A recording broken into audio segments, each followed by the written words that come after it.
सभी को मेरा नमस्कार।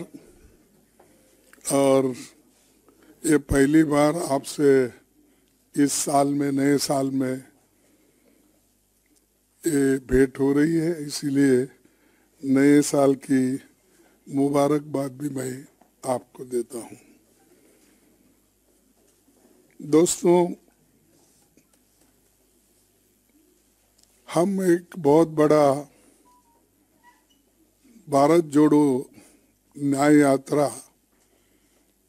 14 तारीख को शुरू करने वाले हैं और राहुल गांधी जी के नेतृत्व में ये भारत जोड़ो न्याय यात्रा मणिपुर, इम्फाल से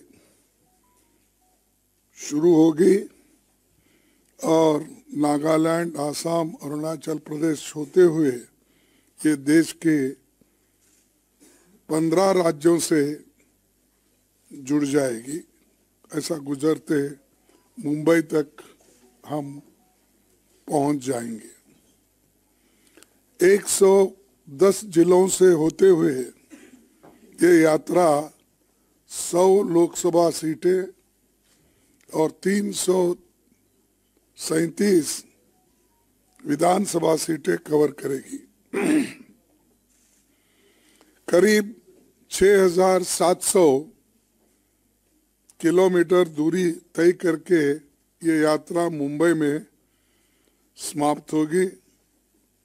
जयराम रमेश जी ने यात्रा के बारे में विस्तार से हमारे पदाधिकारियों की मीटिंग ली है, सबको ये सारे चीज़ें बताए हैं, कहाँ किस वक्त हमारे मीटिंग्स होंगे और हम किस किस जगह पब्लिक मीटिंग करेंगे, इसका सारा विवरण वो देंगे। और वो अपने जितने भी स्टेट से गुजरता है उनको भी बुला के उन्होंने मीटिंग ली है। भारत जोड़ो न्याय यात्रा देश के सामाजिक, आर्थिक और राजनीतिक तीनों विषय और देश के बुनियादी मुद्दों पर हम ये यात्रा निकाल रहे हैं। मई महीने से मणिपुर में मणिपुर में दुर्भाग्यपूर्ण घटना घटी और घटती रही, पर रात दिन मोदी जी कभी समंदर में वहाँ पर जाके या स्विमिंग करने का दिखाते हैं फोटो सेशन, कभी अभी कंस्ट्रक्शन हो रहा है मंदिरों का, वहाँ पर जाके वहाँ फोटो निकाल लेते हैं, कभी केरला में निकाल लेते हैं, कभी बम्बई में निकाल लेते हैं। हर जगह जाकर नए नए ये अपने वस्त्र पहन के हर जगह से फोटो रोज आप तो देखते रहे होंगे, आप भी तंग आए होंगे, भाई कितने बार इतनी सूरत देखना। फिर भी वो सूरत बताने का वो नहीं छोड़ते और आप लोग उसकी पिक्चर पकड़ना भी नहीं छोड़ते। तो ऐसा आज लोगों को ये हो गया कि भाई क्या है, कोई एक भगवान का दर्शन के जैसा रोज उठते ही उन्हीं का। लेकिन ये महापुरुष मणिपुर क्यों नहीं गए, जहां लोग मर रहे हैं, जहां महिलाओं को रेप किया जा रहा है, जहां लोग ठंडी में मर रहे हैं, वहां उनकी हाल चाल पूछने के लिए वो जा रहे नहीं। क्यों? क्या वो देश का हिस्सा नहीं है? आप लक्षद्वीप में जाके पानी में ठहरते हो, क्या आप मणिपुर जाकर लोगों को समझा नहीं सकते? आप पूरी सत्ता आपके पास है, आप तो यही कहते हैं मेरे को इस भारत देश में मैं अकेला ही ऐसा हूं, मेरे को कोई अपोजिशन भी रोक नहीं सकता, यही उनकी बात है। मैं तो नहीं, पार्लियामेंट में उन्होंने कहा एक मोदी बस सारे अपोजिशन को, उन्होंने ही कहा, मैं नहीं कहा। तो जब एक मोदी ही बस है सबको, तो जाओ भाई मणिपुर में जाकर देखो क्या हाल है, क्यों ऐसा हो रहा है, देश का हिस्सा है वो, और कितने दिन ऐसा ही आप इसको ये करेंगे। इसीलिए जनजागृति करने के लिए ही हमने ये अपना ये निकाल रहे हैं, ये यात्रा। जो आपको भी मालूम है कि पहले जो हमारी भारत जोड़ो यात्रा थी तो सारे लोग उसमें आए थे, कन्याकुमारी से कश्मीर तक हुआ, और अब इम्फाल से लेकर बम्बई तक होने जा रहा है। तो ये राष्ट्रीय समस्याओं को जो गैर जिम्मेदारी से, असंवेदनशीलता से काम कर रहे हैं, ये ठीक नहीं है। और इंसान भाई कंपैशन तो होता है किसी के पास, लेकिन शायद कंपैशन मणिपुर के बारे में वो दिखाना नहीं चाहते। और राष्ट्रीय चर्चा, संवाद, ये सारे चीजें राहुल जी के यात्रा में होंगे, जैसा पहले भारत जोड़ो यात्रा में हुए थे। ये एक बहुत बड़ा कदम राहुल जी ने उठाया है, पूरी पार्टी उनके साथ इस लड़ाई में खड़ी है। दूसरी चीज, ये हम क्यों जा रहे हैं, लोगों को बताने के लिए कि कोई रास्ता नहीं। हमने पार्लियामेंट में अपनी बात रखने की कोशिश की, पार्लियामेंट में इन मुद्दों को उठाने की कोशिश की, लेकिन वहां पर सरकार ने हमको मौका नहीं दिया। और मजे की बात यह है, भाई कोई आदमी साइलेंट बैठ रहा है उसको भी सस्पेंड, जो उठ के खड़ा है उसको भी सस्पेंड, जो कुर्सी पे बैठा है उसको भी सस्पेंड। यानी 146 लोगों को निलंबित किया गया। इस देश के इतिहास में ये पहली बार है कि इतने लोगों को सस्पेंड करना और इतने लोगों की बात नहीं सुनना, और 26 पार्टियां 28 पार्टियां मिलके जो बात हम रखना चाहते थे उसको कोई मौका नहीं मिला। और इसके लिए तो प्रधानमंत्री भी उधर आए नहीं हमारे पास, कम से कम पार्लियामेंट में झांक के तो देखे उन्होंने, लेकिन मेरे राज्यसभा में झांके भी नहीं। हालांकि दोनों जोड़ के ही है, तो क्या नफरत है मालूम नहीं हमसे,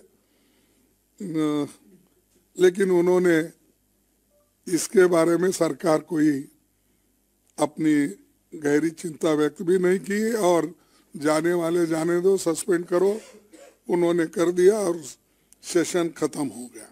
इसीलिए अब हम लोगों को ये बताने भी जा रहे हैं, और जो एनजीओस है, जर्नलिस्ट है, किसान है, छोटे मोटे व्यापारी है, दलित है, और पिछड़े हुए वर्ग के लोग हैं, और इंटेलेक्चुअल्स है, और जो ट्राइबल सेक्शन, ये सब लोग जुड़ जाते हैं रास्ते में और मिलते हैं। एक एक पॉइंट पे हमारी जो स्पीच होगी, जो बात होगी, वहाँ भी हम बताएंगे और लोगों की तकलीफ भी सुनेंगे, क्योंकि सिर्फ ये हमारी बात कहने के लिए नहीं, दूसरों की बात सुनने के लिए भी ये प्लेटफॉर्म यूज किया जाएगा। और ये जो है हमने शुरू किया है, एक बहुत अच्छी बात है और आपका भी कोऑपरेशन ज़रूरी है। आपके बगैर तो आप हमारे लिए ऑक्सीजन है, क्योंकि आप ज़्यादा अगर सपोर्ट नहीं करेंगे हम आहिस्ता आहिस्ता ख़त्म हो जाएंगे। इसीलिए मैं चाहता हूँ कि आपकी भी जो सपोर्ट है, ऑक्सीजन है, वो देते रहेंगे और डेमोक्रेसी को जिंदा रखने के लिए, संविधान को जिंदा रखने के लिए ये ज़रूरी है। और संविधान ठीक है तो आपका भी फ्रीडम ऑफ स्पीच, एक्सप्रेशन, ये सब टीवी गीवी चलेगा, लिखना पढ़ना चलेगा, नहीं तो आपको भी आहिस्ता आहिस्ता से मुंह बंद कर देंगे। फिर बाद में सिर्फ मुंह बंद करके सिर्फ लिखना पड़ेगा, वो भी फिर बाद में हाथ भी आपको बंद करवाएंगे, पेन भी। तो ये मेरे सबके लिए एक ये है, तो आप इस पर ध्यान लीजिए। और जो क्रिमिनल एक्ट उन्होंने पास किया 3, आज वकील भी परेशान है, दूसरों का तो छोड़िए, उधर वकील खुद परेशान है, कैसा प्रोनाउंस करे, क्या करे, एकदम इसको कैसा पटरी पे लाए, ये उनको भी समझ में नहीं आ रहा। लेकिन और एक, इसके पहले तो किसानों के बिल लाए, फिर वापस लिए, और लेबर्स का हाल पूछो मत। मैं अच्छा जानता हूं कि लेबर के लिए तो इस सरकार में कोई जगह नहीं है। प्रोविडेंट फंड कोई पुराने लोगों के नाम से वो एनरोलमेंट कराते हैं, इतने एम्प्लॉयमेंट हमने दिया है। ईएसआई की वही हालत है। और जो पहले कानून थे, रूल्स रेगुलेशन, हर चीज बोनस, उसमें कोई उनको इंटरेस्ट नहीं है। जो आजादी के पहले बने हुए कानून लेबर के थे वो भी निकाल लिए। कॉन्स्टिट्यूंट असेंबली से पहले जब डॉक्टर बाबा साहब अम्बेडकर के तो वाइसराय इसमें एग्जीक्यूटिव मेंबर थे लेबर डिपार्टमेंट के, उन्होंने बनाए सो कानून भी अब इन्होंने निकाल दिया। आजादी के बाद जो आए थे वो भी निकाल दिया। तो आखिर में क्या हमारे एम्प्लॉयज को बॉन्डेड लेबर करना चाहते हैं? और इन लेबर, चाहे वो कोई भी हो, आप हो, कोई भी हो, इतना डरा के रखने के लिए और मालिक के कंट्रोल में रखने के लिए अगर ये चीज होती है, ये इससे बुरा और कुछ नहीं है। तो दोस्तों, ऐसे जो चीजें हैं, लेबर लॉज, किसान का मुद्दा, अब क्रिमिनल लॉज, ये सारी चीजें ला रहे हैं कि ये एक डिक्टेटर की निशानी है। मैं यही भाषा में बोल सकता हूँ, थोड़ा सोफिस्टिकेटेड हमारे जयराम बोलते हैं तो क्योंकि मेरे उनको जरा डिफरेंस है, मैं सीधा सीधा बोलता हूँ, उन्होंने जरा मेट्रो में फिरने की आदत है, मेरे को एक्सप्रेस में, ये पैसेंजर में जाने की आदत है। और ये जो चीजें हमने आज आपके सामने रख रहे हैं, और यात्रा के माध्यम से अभी मैं कहा सामाजिक, आर्थिक और राजनीतिक जनता के मूल सवालों जैसे महंगाई, बेरोजगारी, किसानों के मुद्दे, मजदूरों की बुरी हालत, अमीर गरीब की बढ़ती खाई और जातिगत जनगणना आदि पर जन जागरण करने का भी ये मौका है। और हम सबसे ये बात करेंगे। और दूसरी, यात्रा के दौरान राहुल जी समाज के विभिन्न वर्गों से, विभिन्न क्षेत्रों के लोगों को, संगठनों से वो बात करेंगे, उनकी बात समझेंगे और उसका सॉल्यूशन क्या होगा नेक्स्ट, इसके लिए हमको बहुत बड़ा फायदा होगा। और कांग्रेस केडर इसे सफल बनाने के लिए पूरा जोर लगाएगा। हमने इंडिया गठबंधन के नेताओं और साथियों और विभिन्न राज्यों में कांग्रेस पार्टी से संबंधित मित्र दलों, सिविल सोसाइटी के भारत जोड़ो न्याय यात्रा में शामिल होने के लिए आमंत्रित किया है। मोस्टली वो भी ज्वाइन हो जाएंगे और जिस जिस जगह वो उनकी भेंट होगी वहाँ पर भी बातचीत करेंगे। ये फिर अब मैं आप सबको आमंत्रित करता हूँ कि इसमें सभी लोग जुड़ जाए।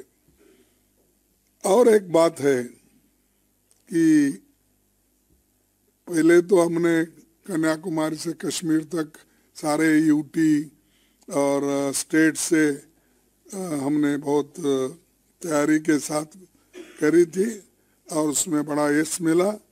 वैसा ही हम चाहते हैं कि इस अपने यात्रा में भी हमको वही सफलता मिलेगी। और एक मुद्दा है, देखो आज देश में दूसरी चीज भी है, ये तो हमारे कार्यक्रम के साथ साथ आपको दूसरा भी बोलूंगा। खुले आम बीजेपी सरकार ईडी को, सीबीआई को, इनकम टैक्स डिपार्टमेंट को और दूसरे छोटे मोटे एजेंसीज को भी विपक्षी नेताओं के ऊपर और उनके रिलेटिव्स के ऊपर, छोटे मोटे लोग जो पार्टी के होते हैं उनके रिलेटिव्स के ऊपर वो आज हमला कर रहे हैं, डरा रहे हैं और डरा के अपनी बात मनवा रहे हैं। और ये एक बहुत ताज्जुब है कि एक आदमी को आप कलंकित कहते हो, ये ठीक नहीं है। किसी को कांग्रेस वाले को पकड़ लिए, कहाँ कहीं टीएमसी वालों को पकड़ लिए, किसी टीडीपी वालों को पकड़ लिए, किसी आप आदमी किसी को भी पकड़ लो, आप तो उसको किसी ना किसी केस में डालते हो। डालने के बाद अगर वो आदमी आपके पार्टी में ज्वाइन होता है वो क्लीन हो जाता है। इतनी बड़ी ड्राई क्लीन फैक्ट्री शाह साहब के पास है, हमारे पास कलंकित, उनके पास जाते ही व्हाइट, प्योर व्हाइट बन जाते हैं। ये कैसा होता है? ये न्याय की बात करते हैं आप एक जो बात करते हैं कि हम बहुत क्या कहेंगे वो, हम बहुत स्वच्छ हैं, निष्कलंक है, ये बात करते हैं। अगर ये क्यों कर रहे हैं आप? कहाँ अगर आपको 2-4 एमएलए कम गिरे उनको उठा लेके जाते हो, केस डालते हो, फिर वो सरकार क्लीन हो जाती है। ऐसी अगर हुकूमत चली, ऐसा ही देश चला है, तो क्या होगा कि जो जनता से चुन के आते हैं आप उनको खरीद फरोख्त करके, डरा धमका के अगर शामिल कर लेते हैं तो क्या अच्छी बात है ये? तो इसलिए आप सबसे यही चीज मुझे बोलना था। और मोदी जी ने तो संविधान को कभी माना ही नहीं। शायद उनका वेट एंड सी लिस्ट होगा, क्योंकि आने वाले दिनों में उन्होंने नागपुर के आदेश से जो काम करते हैं वो उसी के ऊपर उनका ध्यान केंद्रित होता। इस संविधान को संविधान नहीं मानते, क्योंकि जो नागपुर का संविधान है उनका उसी को मानते हैं। तो इसीलिए हम आज जस्टिस, लिबर्टी, इक्वालिटी, फ्रेटर्निटी की जो आज एक धज्जे उड़ाए जा रहे हैं और बुरी तरह से ये प्रभावित हुई है, ये हमारे संविधान के प्रेम्बल को हम बचाना है, दोबारा इसको मजबूत बनाना है, इसीलिए ये यात्रा भी जरूरी है। तो मैं इससे ज़्यादा कुछ कहना नहीं चाहता। एक ही अपनी बात रखूंगा कि इस जो न्याय का मुद्दा है, भारत जोड़ो न्याय का मुद्दा है, या ये इस मुद्दे पे हम आगे बढ़ेंगे। हर व्यक्ति को इसमें हिस्सा लेना चाहिए, यही मेरा अपील है। इतना ही कह के मैं अपने 4 शब्दों को खत्म करता हूँ।